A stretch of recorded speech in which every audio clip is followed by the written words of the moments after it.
Assalamualaikum warahmatullahi wabarakatuh. Yang saya hormati Bapak dosen pengampu Dr. Abdul Rojak MSI. Ini kami kelompok 5 ingin mempresentasikan hasil studi lapangan yang berjudul persoalan iptek gaya anak muda dan etika Pancasila. Adapun ketua kelompok kami dan anggota kami yaitu Putri Damayanti, Maulana Yusuf, Azhara Nurul Hasanah, Nur Sonang Diniari, Raka Kumbara, dan Aulia Rahmawati. Pengertian, iptek adalah singkatan dari ilmu pengetahuan dan teknologi, yaitu suatu sumber informasi yang dapat meningkatkan pengetahuan ataupun wawasan seseorang di bidang teknologi.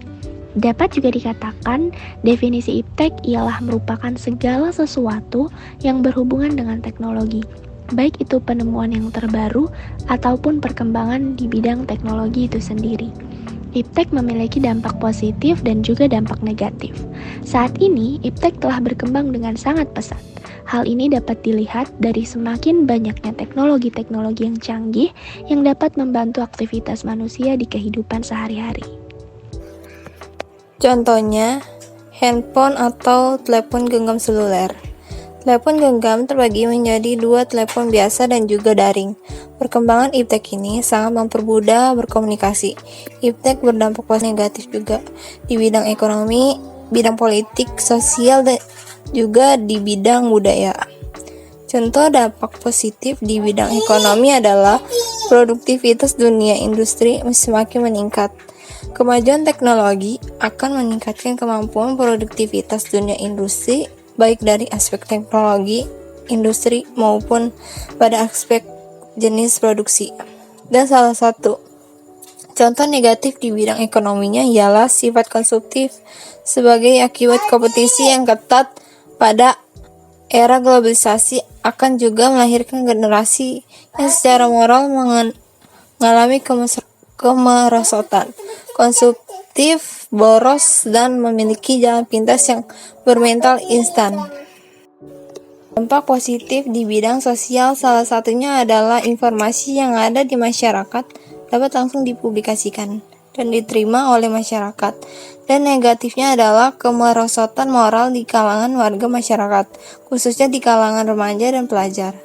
Di bidang budaya salah satu contoh positifnya adalah mempermudah pendistribusian karya-karya anak bangsa seperti musik, film, fashion, maupun furnitur ke negara tangga maupun negara-negara berbeda benua yang mana akan memperkuat identitas negara serta membuat negara semakin dikenal oleh dunia luar. Salah satu contoh negatif dari bidang budaya ialah ternyata akulturasi budaya yang selanjutnya berkembang menjadi budaya massa dan terjadi hilangnya semangat dan jiwa nasionalisme maupun patriotisme. Baik, selanjutnya contoh permasalahan perkembangan iptek. Banyak contoh permasalahan perkembangan iptek di Indonesia ini. Salah satu bullying berunsur sara di media sosial. Pengguna media sosial tidak mengenal umur dan gender, membuat pengguna media sosial bersemena-mena dengan pendapat yang mereka keluarkan. Selain contoh bullying, juga ada penipuan online di mana penipu yang berkeliaran di online mempunyai sikap yang individualis karena tidak memikirkan orang lain yang mereka tipu dan tidak berkemanusiaan. Juga penyebaran pornografi di banyak platform itu juga termasuk permasalahan perkembangan iptek.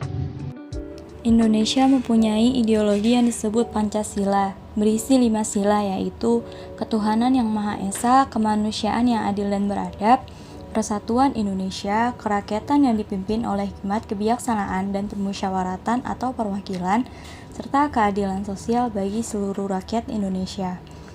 Ideologi Pancasila yang kita anut ini bisa mengatasi permasalahan iptek yang ada di Indonesia ini. Dengan menganut Tuhan yang kita percayai sangat mencerminkan sila pertama, ketuhanan yang Maha Esa, bergotong royong dan berperilaku kemanusiaan dan adil, tidak melihat orang secara rasis bahwa Indonesia berbeda-beda budaya, tetapi tetap satu, maka terciptanya sila ketiga, yaitu persatuan Indonesia. Negara kita demokrasi yang setiap argumennya didengar oleh pemerintah juga menganut sila keempat, yaitu kerakyatan yang dipimpin oleh hikmat kebijaksanaan dalam permusyawaratan atau perwakilan.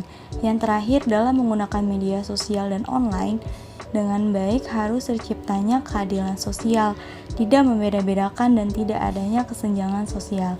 Opini saya yang terakhir sangat sesuai dengan sila kelima, yaitu keadilan sosial bagi seluruh rakyat Indonesia. Baik, terima kasih. Untuk selanjutnya yaitu kesimpulan dari materi semuanya, yaitu adalah perkembangan iptek bukan tanpa masalah. Perkembangan iptek memunculkan banyak masalah nilai di dalam iptek itu sendiri, seperti persoalan kemajemukan ilmu pengetahuan, dalam arti ilmu tidak lagi satu dengan nilai, melainkan justru berbeda atau terpisah dengan nilai. Iptek tanpa nilai ini dapat berbahaya karena memunculkan banyak masalah. Masalah-masalah itu dapat kita lihat dalam keseharian hidup kita sendiri. Dibutuhkan jalan tengah alternatif sebagai rujukan untuk mengatasi masalah iptek itu. Nah, Pancasila itu ideologi dan dasar negara Indonesia. Pancasila dapat dijadikan sebagai sumber orientasi dan arah pengembangan ilmu dan teknologi itu sendiri. Setiap inovasi iptek diciptakan untuk memberikan manfaat positif terhadap kehidupan manusia. Iptek telah banyak memberikan kita kemudahan serta berbagai macam cara baru dalam melakukan beragam aktivitas. Iptek tidak lagi hanya bermanfaat dalam sarana kehidupan, tetapi juga untuk kebutuhan hidup manusia. Dengan perkembangan iptek yang sangat pesat, manusia semakin mudah untuk berkomunikasi dalam jarak jauh, bahkan dalam lingkup dunia. Hal ini dapat dilihat dengan munculnya berbagai teknologi canggih yang dapat membantu aktivitas kita dalam kehidupan sehari-hari. Namun, pesatnya kemajuan iptek tersebut juga memungkinkan terjadinya penyimpangan dalam penggunaannya. Hal ini dikarenakan begitu mudahnya segala informasi masuk tanpa adanya proses penyaringan yang ketat. Maka dari itu, kita harus memaknai Pancasila dengan benar. Bukan hanya mengerti arti Pancasila, kita harus menjadikan Pancasila sebagai fondasi moral, etika atas apa yang kita lakukan sehari-hari. Kemudian ada peran lain yang lebih khusus, yaitu peran langsung mahasiswa Indonesia sebagai agent of change yang membawa nama baik Indonesia dalam percaturan dunia internasional. Sekian dari kelompok kami, kurang lebihnya mohon maaf. Wassalamualaikum warahmatullahi wabarakatuh.